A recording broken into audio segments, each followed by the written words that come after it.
Hi guys, welcome back with me again in this channel. On today's tutorial, I'm going to show you how you can apply a video transition to all of your edited videos in the CapCut mobile.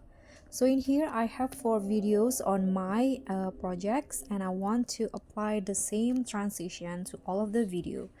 First, just click on the transition box in between the clip. You can click any of them. I'm going to click on the first one, and in here select the transitions that you want. I'm going to use, for example, the black fade.